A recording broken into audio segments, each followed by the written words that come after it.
Good morning, guys and girls. This morning we're talking about agents are Muppets, the number one Facebook quote that upset me for 2020. Wanted to talk about it with you this morning with Michael Bergio live. Hang on for 10 seconds. We'll tell you all about it.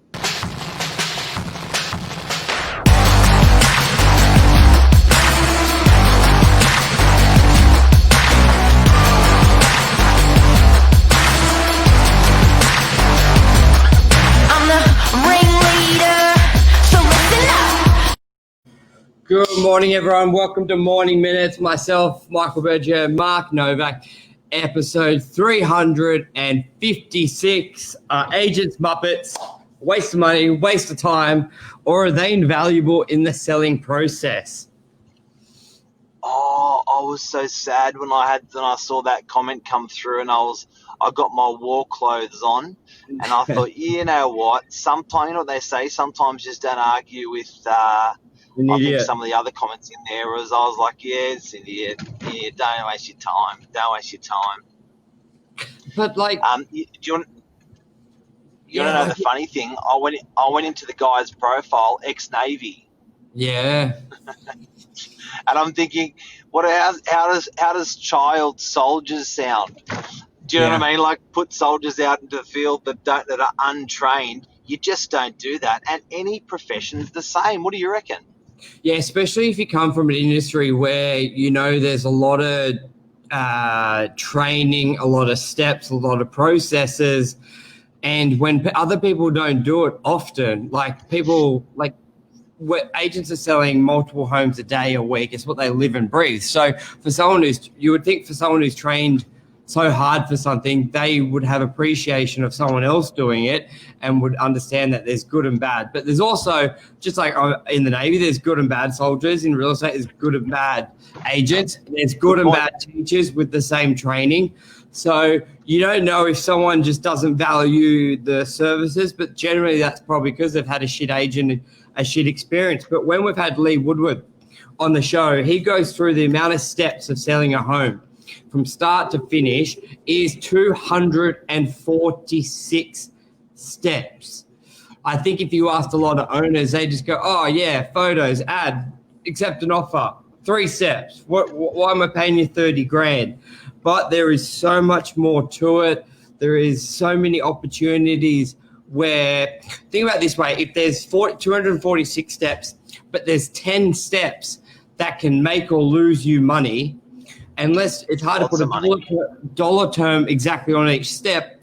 But even if it's just a 1%, if you do one step, 3 out of 10, you lose 1%. But if you do it 8 out of 10 or above, you gain 1%. If you imagine that on 10 steps, losing 1% on each step, because someone who's trained in it, doing it every day, can do it better than someone who's not, then that can really add up to a big difference in sale price. And we always say anyone can sell their home. Just it comes down to what price you're looking to sell it at. And that's the big thing here. And look, that's right. And I think at the end of the day, good morning, Frida. That's my mother-in-law that said good morning. God bless her.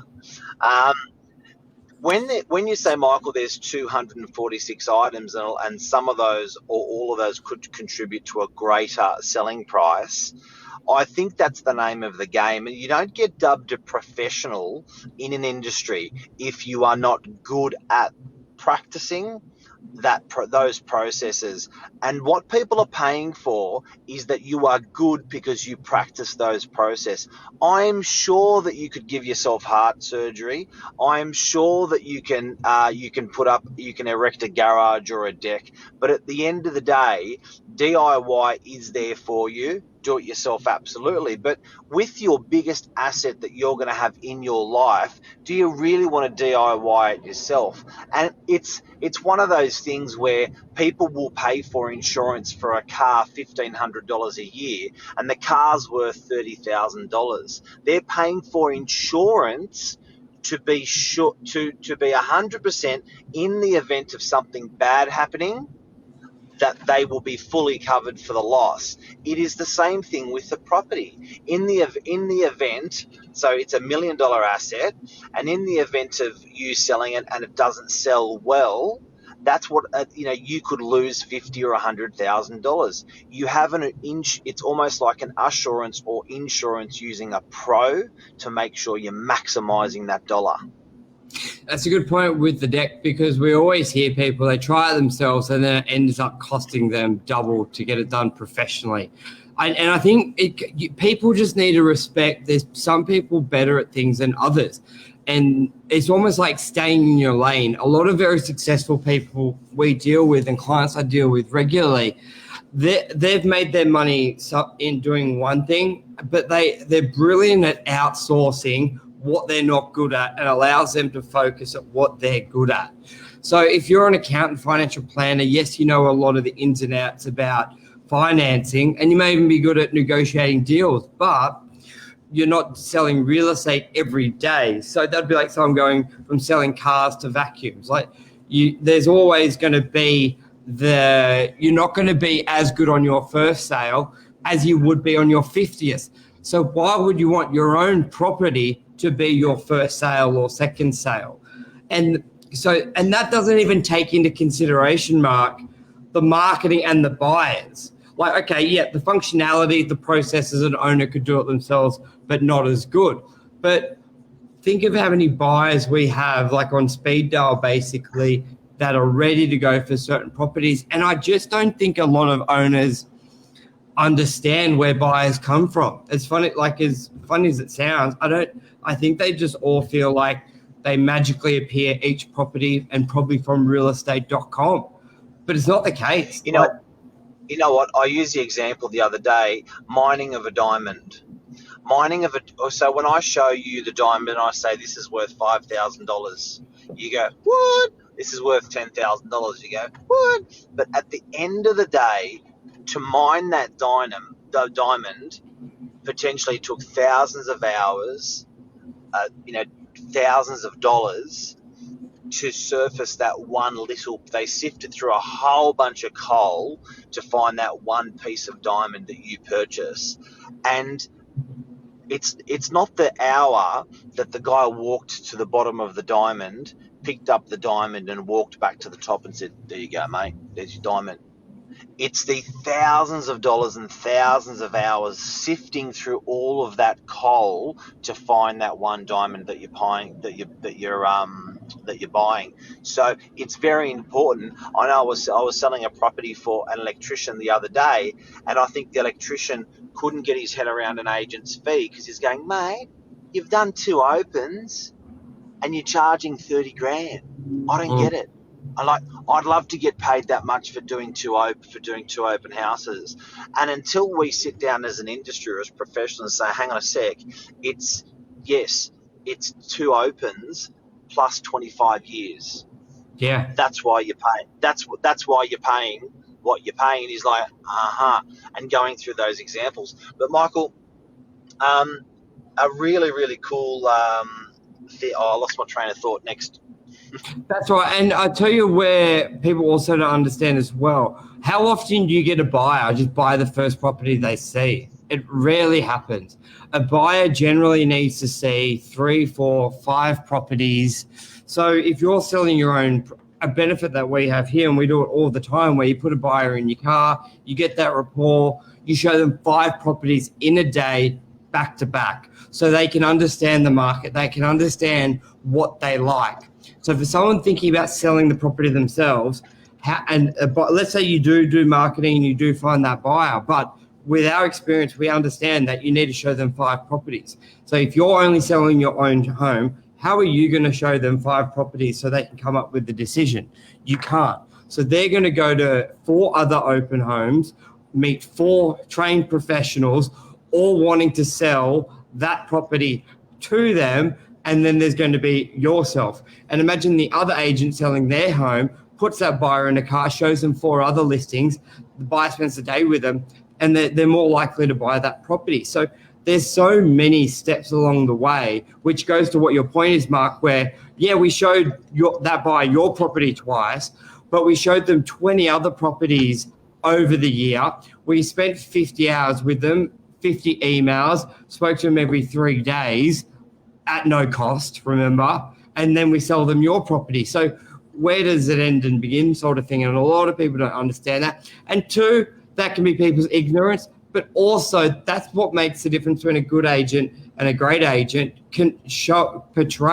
conveying what you do. Because a lot of owners wouldn't know there's 246 steps. They may not know a buyer looks for 3 months before they buy, or 10 or 15 properties before they buy. So it's up to us to educate the buyers, but also the vendors with the process. I've got a question for you. I get 3 quotes to fix my smashed car. Yeah. Question. The car comes back and looks like shit. Bad panel beater? Yeah? Yep. Bad customer? Because I'm going to say this. How much responsibility is on the customer for choosing the professional? Correct. You can't say there's no responsibility. You can't say that the world is full of 10 out of 10 panel beaters. So I accept that there's panel beaters that are exceptional at their job, probably expensive as well, by the way. I accept that there's panel beaters that are mediocre at their job. But I don't accept that people don't take a responsibility of making that choice. Because often people whinge about not getting the right level of service, but they've chosen haphazardly without any research. Maybe they've based it on a cheap price, and they say, and that's solely the responsibility of the trade. At the end of the day, I think decisions of customers are important in the assessment of a professional. Yeah, because with what you said there, obviously you can go a couple ways with this. Yep, there's the blame on the panel beater for not explaining the services, but then there's also the blame on the purchaser for not understanding what they're paying for, or not asking incisive questions to find out. So the blame is almost equal on both sides, but that's just how life is. So you need to be an exceptional questioner. Questions are key for everything. And obviously the difference is but if you ask exceptional questions and the panel beater just does a shit job, then you know where the blame falls. But there's can a lot of times be two people who are in the wrong here.